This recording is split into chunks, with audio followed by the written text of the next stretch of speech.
No, gracias, Nayib. Ahora vamos a escuchar a Milal Zúcar. Todos los que se tengan que poner los auriculares.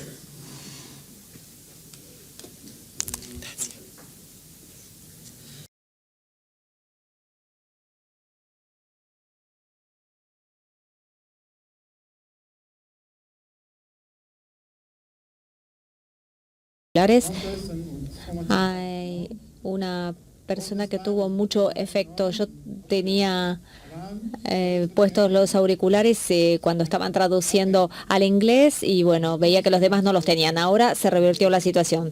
Muchas gracias por la invitación. Es un placer para mí estar con ustedes, especialmente en este día tan especial para la Argentina. Felicitaciones a los equipos que trabajaron tan duramente para poder estar aquí.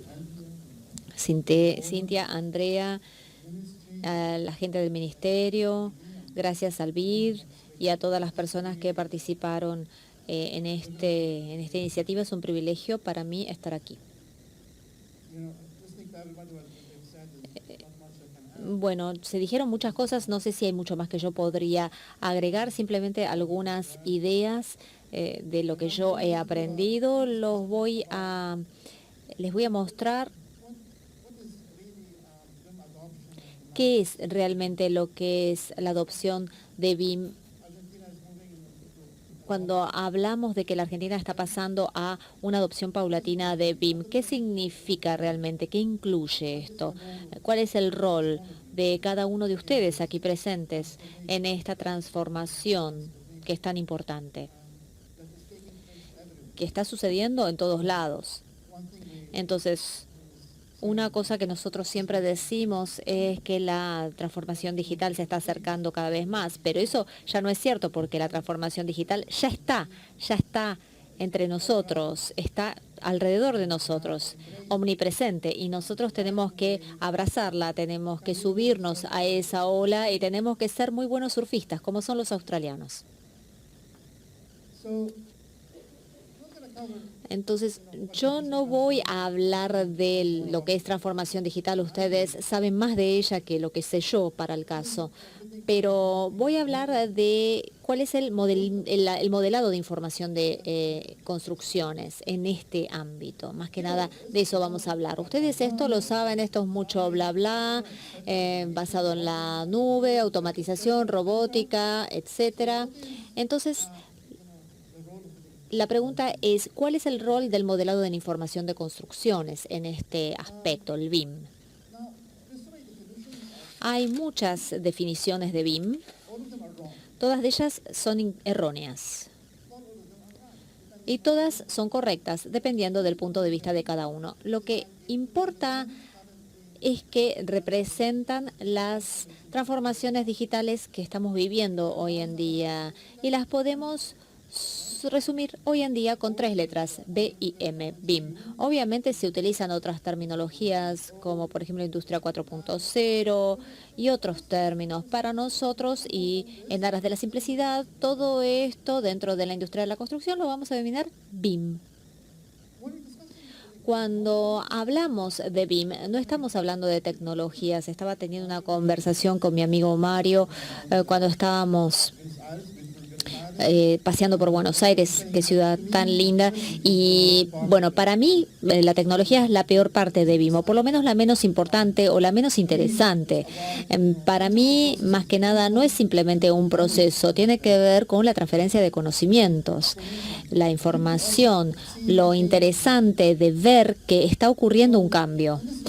Y es muy importante tener en cuenta que la cuestión no pasa por la tecnología es como la chispa que enciende la hoguera. Mañana va a aparecer una nueva tecnología y se va a hablar de nuevo transformación digital. Entonces, la tecnología no es tanto el tema. Entonces, bueno, hace todas estas cosas, todos lo sabemos, todo esto que les estoy mostrando, y la diapositiva que yo les mostré de una diapositiva, de una presentación anterior era mejor que la mía, pero lo importante es que estamos hablando de BIM o de estas tecnologías o estas políticas o estos procesos para ir a un futuro digital por defecto. Esa es la idea. No tiene que ver con, La cuestión no pasa por hacer las cosas manualmente, la cuestión es hacer digital por defecto, por default, cambiar nuestra manera de pensar. ¿Por qué digital por defecto? Porque es más eficiente. ¿Cómo sabemos que es más eficiente? Nos fijamos en otras industrias, cómo evolucionan, cómo integran sus procesos, cómo cambian, cómo desarrollan sus productos, etcétera, etcétera.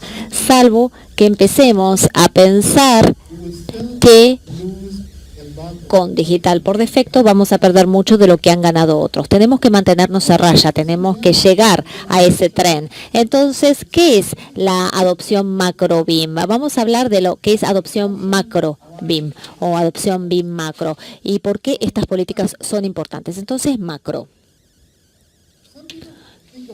Algunas personas piensan en el BIM como una cuestión simplemente relacionada con los gobiernos o los estados. Cuestión que tiene que ver simplemente con comprar software e implementarlo, pero en realidad va mucho más allá de eso.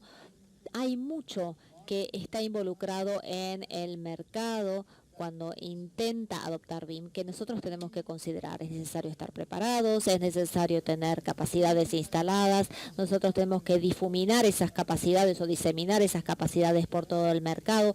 Ayer estábamos teniendo una charla en la Cámara de Construcción. Nunca me acuerdo del nombre entero, les pido disculpas.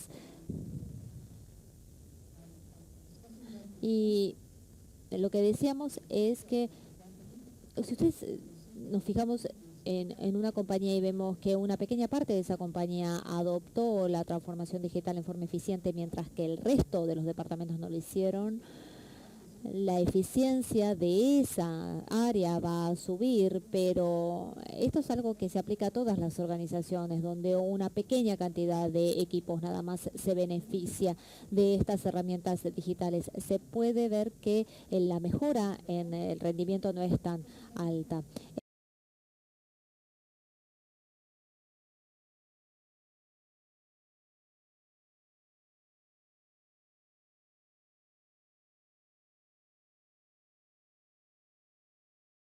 Si nos fijamos en una compañía, la adopción para que sea realmente exitosa tiene que estar difuminada, diseminada.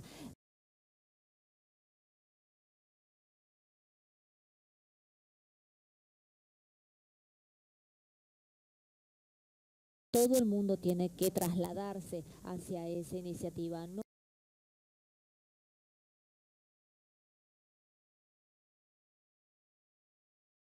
vale la pena tener un pequeñísimo grupo de personas con una altísima eficiencia y una mayoría de las personas con baja eficiencia, porque uno juzga a la compañía a través del eslabón más débil.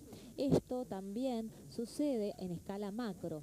Nosotros no queremos tener partes de la economía solamente o partes de la industria de la construcción que se vuelven digitales en el sector público o en el sector privado, o por ejemplo algunos sectores en el sector privado avanzando más rápidamente que otros. Todos tienen que trasladarse o avanzar a una velocidad similar para poder apoyarse mutuamente.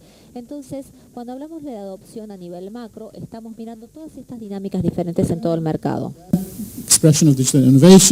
Tenemos la expresión de innovación digital, tenemos adopción, sabemos cómo se da esto dentro de las organizaciones y queremos ver su adopción en proyectos, ya sea grandes o pequeños, ya sea en hospitales, en escuelas. Es decir, esto empieza desde la organización más grande, más amplia, hasta el hombre que maneja la camioneta, ¿sí? Desde la persona que arregla los azulejos hasta las personas que instalan, las alacenas en las cocinas. Todos deben verse afectados por esta transformación digital en las formas que van correspondiendo. No queremos que la persona que esté poniendo los azulejos, que piense que, que esto es como una cosa que viene del espacio con las herramientas digitales. Yo creo que dentro de esta transformación digital hay lugar para todos y es importante que todos participen del proceso de cambio. Ahora, ¿qué sucede con las políticas? Cuando hablamos de la adopción BIM a nivel macro, hablamos de las diferentes actividades y no solo los documentos obviamente son importantes, pero las actividades que hacemos con la formulación de políticas, hay que pensar ¿Qué hacen exactamente y cómo involucran a las diferentes partes involucradas? No sé, puedo decir, mira qué lindo este documento, toma, implementalo. No, no funciona así para nada. Se trata de desarrollo de actividades, cómo involucran, se trata del cómo y no del qué. Cuando miramos esta adopción a nivel macro, vemos cómo está cambiando continuamente, no se estabiliza nunca.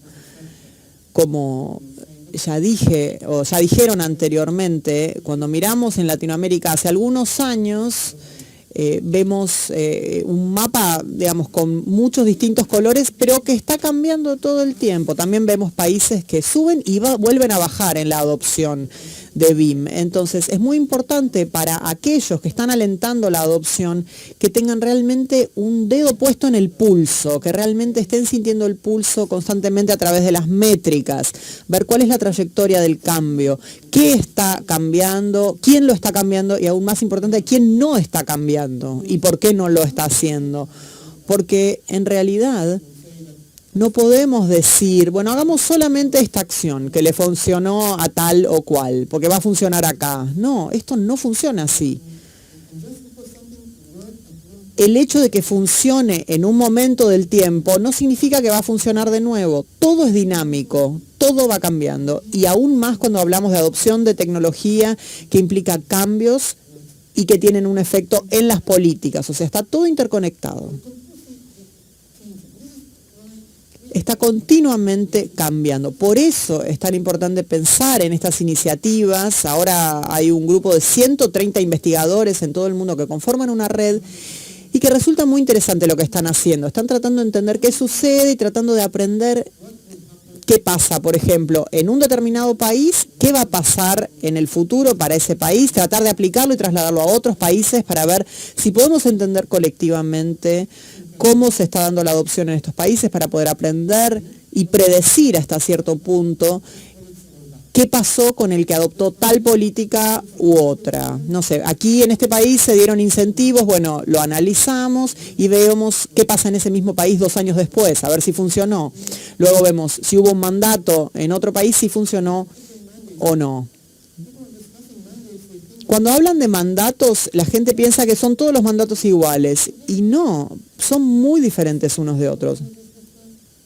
El espíritu del mandato es diferente, las características de ese mandato son diferentes, todo es diferente. Entonces no se trata de decir, bueno, este país tiene un mandato, este otro tiene otro mandato, como si eso nos permitiera entender lo que está ocurriendo, porque no es así. Este es el equipo. Yo soy de la izquierda.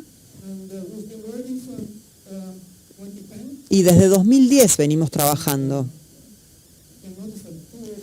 Como pueden ver, 2 de mis colegas son latinoamericanos. El profesor Toledo Santos, de Brasil. Y ahora hemos incorporado también a Dani, de Perú. Es decir, que tenemos un hispanohablante como miembro. Y esto fue en realidad una decisión estratégica, porque suceden tantas cosas en Latinoamérica todo el tiempo. No sé cuántas veces vine, pero es mi primera vez en Buenos Aires. Vine a Latinoamérica muchísimas veces, pero no sé cuántos cambios se han producido, digamos. Realmente son muchos. He dado muchas presentaciones en todo el mundo, ya después de 2015 dejé de contar porque hay miles de presentaciones de este tipo en diferentes países. Nosotros hemos publicado nuestras investigaciones a través de estos manuales y siempre son investigaciones revisadas por los pares, así que todos los académicos que estén aquí van a estar orgullosos de nosotros.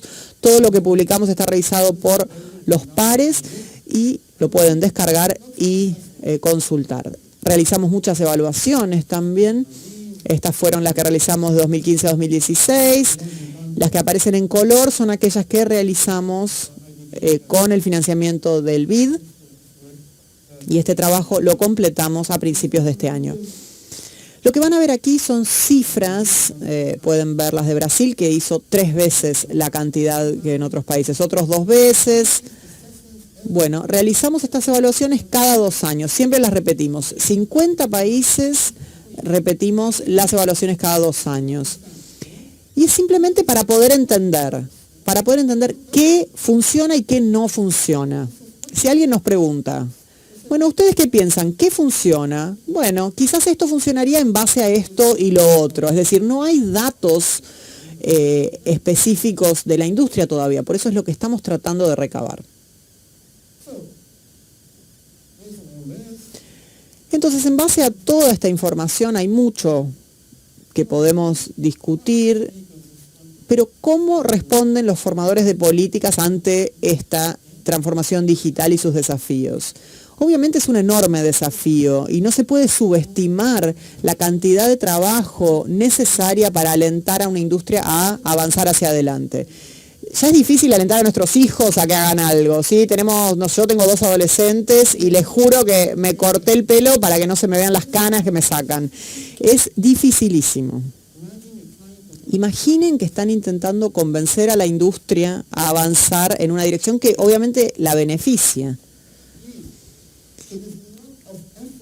Hay mucho esfuerzo que se necesita para lograr esto. Por eso me resulta increíble ver todo lo que se hizo aquí en este país y seguro mucho que se va a hacer en el futuro para alentar a la industria a moverse hacia adelante. ¿Cuáles son las típicas respuestas en cuanto a políticas? Si uno quiere tratar de resumir todo lo que hemos aprendido, lo podemos poner en 3 palabras. Mandatos, los diferentes tipos, formas y colores, estándares o normas y incentivos. Son estas 3 palabras. Los mandatos significa hay que hacer esto, o si no hay algún tipo de penalidad, o no voy a trabajar con vos, o no vas a obtener este tipo de proyecto, no te lo vamos a adjudicar. Estándares o normas son las cosas con las que hay que cumplir, ¿sí? Así es donde tienen que presentar, cómo lo tienen que presentar, etc. Y finalmente los incentivos. Esto es decir, yo te voy a ayudar, si haces esto que te va a beneficiar, yo te voy a incentivar con capacitación, con subsidios, con software, etc. Entonces, típicamente todo lo que vemos alrededor del mundo acerca de lo que está pasando a nivel macro gira en torno a estos 3 conceptos. Y podemos quizás hablar de cuáles son más efectivos. Fíjense aquí, algunos ejemplos recientes. Quiero que vean estos ejemplos. En este yo no participé, pero sí sé de qué se trata. En Francia gastaron 10 millones de euros en este proyecto. 10 millones de euros. En pesos no sé cuánto es eso. Ni contamos, ¿no? Bueno, mucho. Sí, le podemos poner como que es mucho y dejarlo ahí. No tengo las cifras precisas, pero son 7 millones de dólares canadienses. Y yo participé de este proyecto, así que estoy ayudando a este grupo. Y lo interesante es que no es realmente un grupo gubernamental, sino es un grupo comunitario, es decir, un grupo de personas que están tratando de hacer este trabajo tan loable. Y el gobierno ha dicho, quiero invertir y quiero dedicar este dinero a la industria de la construcción. Ustedes están haciendo muy buen trabajo, tomen, les doy este dinero, gástenlo en capacitación, en hacer evaluaciones, en incentivar a las personas. Y bueno, les puedo contar muchos detalles de este proyecto porque yo participé de él. El tercer caso que quiero mostrar es de Hong Kong. Y quiero que se fijen en una cosa en particular. Miren este punto. ¿Quién es el cerebro que puede hacer la cuenta a pesos de esta cantidad de dólares? Bueno, muchísimo, ¿no? Muchísimo dinero gastado. ¿Y esto qué nos indica? ¿Que no sirve para nada esto? ¿Que BIM es algo que ni tenemos que considerar? ¿O nos dice que los formuladores de políticas deberían hacer algo al respecto? ¿O deberían estar haciendo otra cosa? ¿Qué opinan? Es muy importante, estas cifras reflejan su importancia. Digamos, uno no tiene que gastar tanto, obviamente, es mejor si se gasta tanto, pero no hace falta gastar tanto para realmente cambiar la industria. En Hong Kong tuvieron que gastar esta cantidad porque es una economía bien verticalista, o sea, tienen que hacer que las personas, no sé, hay que realmente mimarlas y darles de todo para lograr que avancen. Y a la vez hay que penalizarlos si no lo hacen. O sea, es un sistema de incentivo y penalidades y tiene que ser a través de mandato, es como que tiene que ser obligatorio. Y esto es un poco lo que está sucediendo en distintos puntos del mundo. Ahora bien, ¿cuál es el rol de los gobiernos?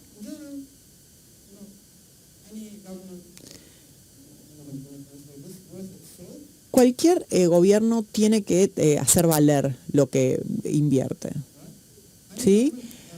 Digamos, cualquier gobierno que realmente quiere tener un efecto para cambiar la industria debe realizar estas cosas. Tienen que brindar una visión clara, es decir, no pueden decir, bueno, quizás BIM es bueno, hagámoslo. No tiene que ser como tibio al respecto, ¿sí?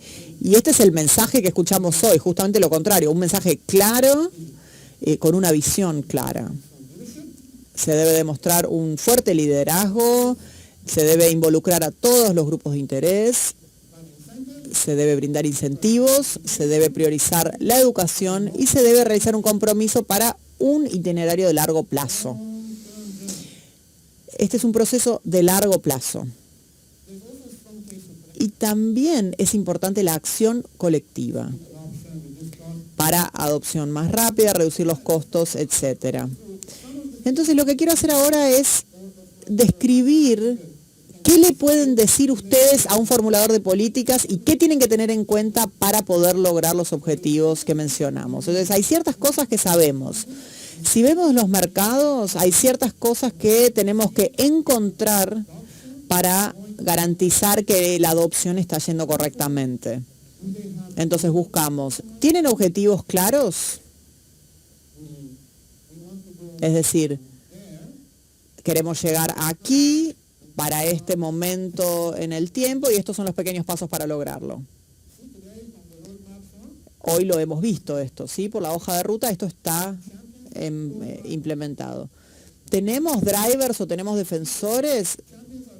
Los champions, los defensores son la gente que realmente promueve acciones al respecto y que están convencidos y que realmente quieren que todos piensen como ellos. Pero si están solos y aislados, no sirve. Necesitan un driver, alguien que los impulsa, alguien con un mandato, con un conjunto de reglas o con algún tipo de autoridad que las personas admiran y que realmente empujen este proceso hacia adelante. Necesitamos entonces estos defensores y estos drivers o impulsores. Necesitamos un marco normativo. Necesitamos también muchas publicaciones al respecto. Me está llamando mi esposa, me parece. Necesitamos entonces muchas publicaciones, muchos estándares, guías, normas, protocolos, todo tipo de documentación. Ya vimos que Andrea mencionó las que hay y va a haber muchas más. Podemos ver qué hay disponible, podemos ver si hay una norma, pero sin especificación, hay un protocolo, pero tiene casos de estudio. Todo este tipo de información debe ser analizada para poder mirar el mercado y ver qué cosas faltan. En base a eso podemos invertir o adoptar lo que hicieron otros países, adaptarlo a nuestra realidad para lograrlo.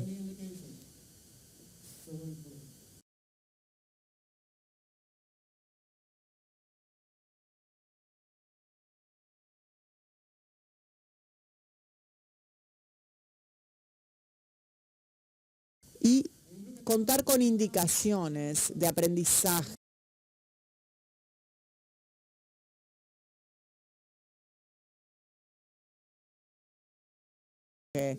Es decir, el país tiene un marco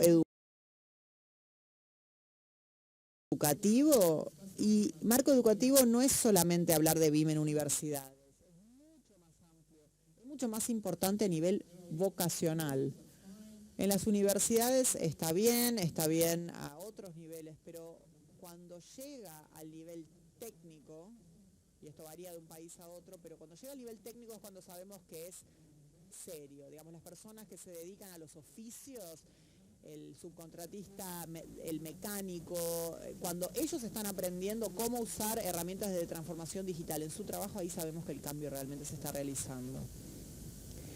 Luego, benchmarks o estudios comparativos. Esto en general no está, pero es muy importante, porque si no tenemos mediciones y comparaciones, no sabemos si estamos avanzando en la dirección correcta.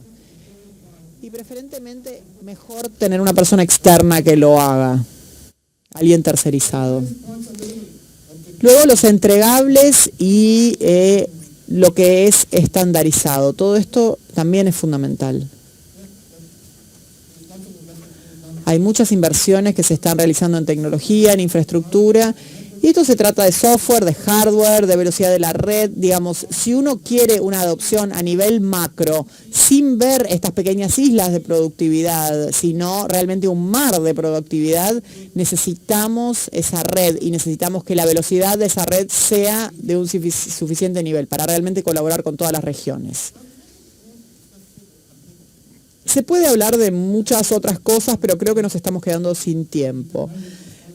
Cada uno de estos aspectos se pueden medir según el nivel de madurez del país. Todas estas investigaciones han sido publicadas, las pueden consultar.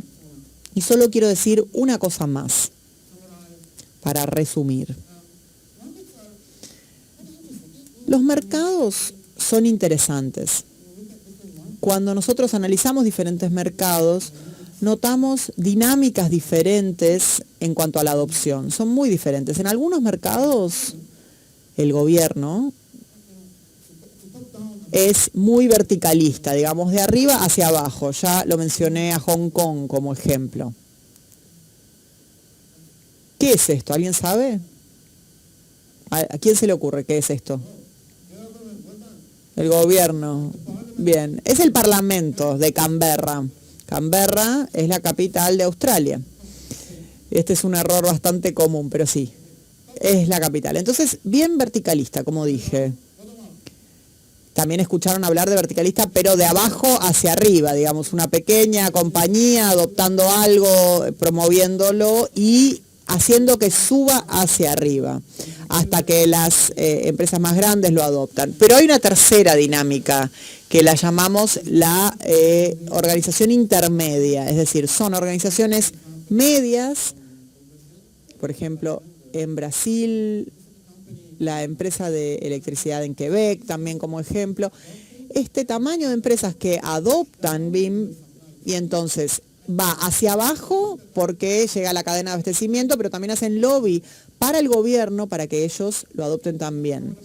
Entonces, si yo quiero invertir dinero en algo, yo lo invertiría en estas empresas para que se corrijan y se adapten las cadenas de abastecimiento, para ayudar a que se produzca esta conexión, ¿sí? No solamente ver de arriba hacia abajo. Y también descubrimos que todos se copian de los otros. Las empresas chicas se copian de otras empresas chicas, las empresas de mediano tamaño se copian entre ellas y los gobiernos también se copian entre ellos. Es interesante determinar quién se copia de quién. ¿Sí? Ah, me estás copiando, esto yo ya lo vi, o yo me estoy copiando de vos. Entonces, cambiar los colores no sirve, ¿sí? No es lo único que se necesita. Entonces, ¿qué modelo es mejor cuando vemos esta diapositiva? Hay algunas diapositivas más. ¿Cómo pueden hacer los formuladores de políticas para alentar la adopción BIM? Y creo que me he quedado sin tiempo, pero la idea básicamente es que los diferentes formuladores de políticas pueden ser algunos pasivos, otros activos y otros van a ser asertivos. Pasivos es, bueno, sí, BIM es bueno, podés avanzar. Activo son aquellos formuladores de políticas que van a decir, te voy a educar, te voy a capacitar, te voy a incentivar y te voy a rastrear lo que haces también.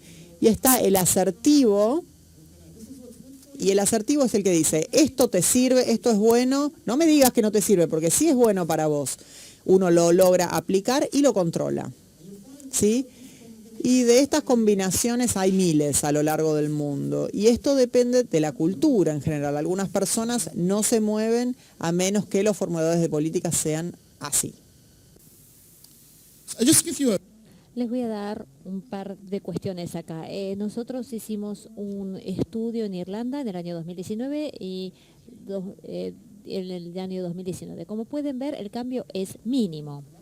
Esto es con mucho esfuerzo de parte de los formuladores de políticas. Ellos no tienen un mandato claro, pero hay mucho esfuerzo, muchas personas que se están esforzando. ¿Qué es lo que nos muestra esto? En primer lugar, esto es una linda gráfica. Esto lo armé yo y me siento muy orgulloso. Y en segundo lugar, el cambio ocurre tan lentamente. Todas estas inversiones, todos estos esfuerzos que hemos visto, no se puede esperar que el próximo mes o el próximo año se vaya a ver un cambio un cambio mayor. Es como un slow burning, ¿no? Es como de a poquito. No hay que frustrarse porque es piano piano. ¿Quién es responsable? Esto fue cubierto antes también por parte de Sebastián. Hay 9 diferentes tipos de capas que son responsables. Uno no solamente puede confiar en el gobierno, hay muchos otros jugadores que están involucrados, asociaciones, las comunidades de práctica o las comunidades profesionales. Por ejemplo, en Quebec, por ejemplo, hay muchas personas que están interesadas en este tema y juegan un rol súper importante, representan mucho dinero. Hay un grupo que se dedica a edificios inteligentes y demás, que están muy involucrados. Entonces todo esto conjuntamente me han dicho, ay no, esta diapositiva es demasiado complicada, no la incluyas en la presentación. Pero hay 8 temas acá con todas estas diferentes capas y acá podemos ver quién está haciendo cada cosa y al mismo tiempo podemos utilizar esto para desarrollar un plan, quién debería hacer cada cosa. Bueno, la academia debería hacer esto, la industria debería hacer este tipo de capacitación, como por ejemplo capacitaciones específicas, no es la tarea del gobierno hacer eso. Bueno, también podría llegar a hacerlo, claro. Lecciones aprendidas rápidamente. No hay una manera perfecta de alentar la adopción. Espero que ustedes hayan aprendido esto a partir de la presentación. No todos los países tienen o debería tener un mandato bien prescriptivo. No es necesario tener eso, en realidad alguna evidencia, digamos, o pruebas de países que han incorporado la transformación digital, no tienen un mandato para hacerlo. Todos los mapas que yo vi, por ejemplo, Australia no tiene un mandato, nosotros no tenemos un mandato. A nivel federal no lo tenemos, tampoco lo tenemos a nivel estadual, tampoco a nivel local. Y nuestra productividad en el ámbito de la construcción ha aumentado en más de un 2,9%. En Australia es muy diferente la situación con respecto a la Argentina. Lo que estoy diciendo con esto es que todos los países son diferentes entre sí. Los formuladores de políticas tienen que comprometerse e incentivar. Eso tenemos que aprender. Si hay un driver y hay incentivos, claramente se puede ver el cambio. Pero es necesario trabajar en forma conjunta. Uno tiene que lograr incentivos con una cantidad importante de ahorros y lleva un tiempo importante, un largo tiempo. Bueno, es muy importante colaborar. La colaboración a lo largo y a lo ancho de la región es algo muy importante. Es muy importante lo que escuché de parte del presentador de Chile, por ejemplo. Está muy bueno poder ir a otro lado y aprender lo que están haciendo otros países. La cuestión pasa por aprender mutuamente. Es súper importante y esto va a ahorrar muchísimo tiempo, mucho dinero, mucho esfuerzo. Y alguien va... Probablemente esto que se cubra en alguna otra presentación, pero bueno, en resumen entonces, la transformación digital empieza con la adopción a lo largo de todo el mercado y esto va de la mano con acciones coordinadas a nivel de política. Entonces, ¿cómo se hace esto? Es necesario tener esfuerzos unificados. Esto lo podemos ver en algunos países, por ejemplo, donde diferentes ministerios o diferentes áreas de gobierno pelean entre sí para poder posicionarse como un X departamento. Traten de evitar esto porque es necesario colaborar, el esfuerzo unificado, esfuerzos colectivos por parte de las partes interesadas de la industria. No podemos depender de un par de grupos de stakeholders para que lo hagan. Es necesario tener a todos los stakeholders trabajando juntos y obviamente si uno tiene suerte, uno se va a encontrar, por ejemplo, si uno está en una región donde está este sentir de colaboración, este ánimo de colaboración, también con el impulso del BID, que nos da algunos incentivos para esto, que les da algunos incentivos, todo esto es muy importante. Tengan en cuenta que el cambio lleva tiempo. mucho esfuerzo, mucha perseverancia, paciencia para todo el mundo. Entonces, en base a todo esto, ustedes ya empezaron. De hecho, esta presentación estuvo preparada antes de que yo viera todos los avances que ustedes hicieron. Pero bueno, la idea es empezar ya mismo, no demorarse. No se puede perder tiempo. Muchas gracias.